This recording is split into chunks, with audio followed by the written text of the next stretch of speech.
Haryana LPG सिलेंडरचा तुटवडा निर्माण आहे।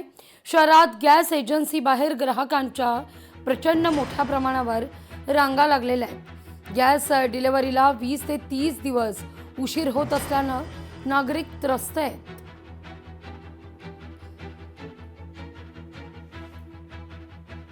जळगावमध्ये घरगुती गॅस सिलेंडरच्या टंचाईमुळे सर्वसामान्य नागरिकांचा पारंपरिक इंधन म्हणून ओळख असलेल्या लाकडाची मागणी वाढली आहे।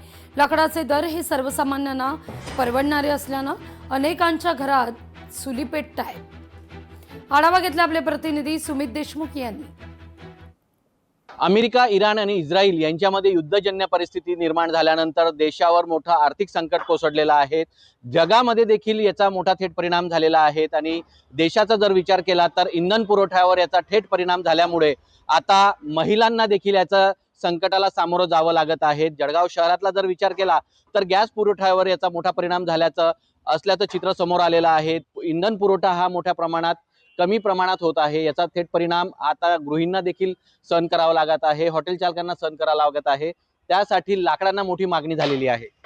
आधी जे होतं आपण बघतोय की मोठ्या प्रमाणावर प्रत्येक घरात जवळपास या ठिकाणी गॅस सिलेंडर आपल्याला बघायला मिळत होते आणि गॅस सिलेंडरला पर्याय म्हणून विविध घरांमध्ये आता इलेक्ट्रिक शेगड्यांनी त्यांची जागा घेतलेली होती।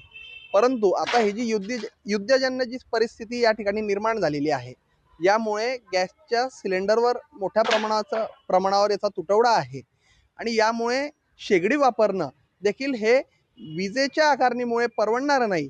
यामुळे आता लोक हा लाकडाचा पर्याय या ठिकाणी आपला वापरत आहेत आणि या ठिकाणी मोठ्या प्रमाणावर आता लाकडं घ्यायला लोक या ठिकाणी पुन्हा येत आहेत। गृहिणी आता आपल्या जो स्वयंपाक असेल किंवा हॉटेल चालक मधल्या ज्या महिला गृहिणी असतील, ह्या देखील आता चुलीचा वापर म्हणजेच लाकडांचा वापर करून आपला उदरनिर्वाह या ठिकाणी पूर्ण करत असतानाचं चित्र पाहायला मिळत आहे। सुमित देशमुख, लोकशाही मराठी, जळगाव। लोकशाही मराठी ऐका, पहा, जागरूक रहा।